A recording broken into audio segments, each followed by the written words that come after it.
ভালোবাসার প্রতীক মমতাজের স্মৃতিতে গড়া তাজমহল, যে সৌধকে ঘিরে যুগে যুগে লেখা হয়েছে কবিতা, প্রেম কাহিনী আর ইতিহাসের মহাকাব্য। কিন্তু সেই ইতিহাসের আড়ালে কি লুকিয়ে আছে কোনো অনুচ্চারিত সত্য? সেই প্রশ্নের উত্তর খুঁজতে এবার রূপালী পর্দায় শুরু হতে যাচ্ছে এক রুদ্ধশ্বাস আদালত নাটক, দ্য তাজ স্টোরি। তুষার আমরিশ পরিচালনায় তৈরি এই কোর্টরুম ড্রামা ঘুরে বেড়ায় বিতর্কিত সেই প্রশ্নের চারপাশ। তাজমহলের নির্মাণে আসল ইতিহাসটা ঠিক কি? সত্যি কি এটি ছিল ভালোবাসার নিদর্শন, নাকি এর পেছনে লুকিয়ে আছে কোনো এক ভিন্ন কাহিনী? আর এই প্রশ্ন নিয়ে আদালতের কাঠগড়ায় দাঁড়ায় ইতিহাস নিজেই।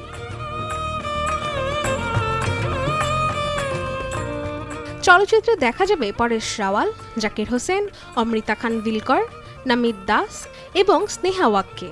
প্রত্যেকেই নিজের চরিত্রে আনছেন এক নতুন মাত্রা, যেখানে যুক্তি, আবেগ আর বিতর্ক মিলেমিশে গড়ে তুলবে তুমুল নাটকীয় এক পরিবেশ।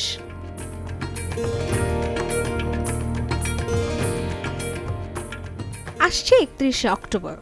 স্বর্ণিম গ্লোবাল সার্ভিস প্রাইভেট লিমিটেডের ব্যানারে প্রেক্ষাগৃহে মুক্তি পেতে যাচ্ছে দ্য তাজ স্টোরি।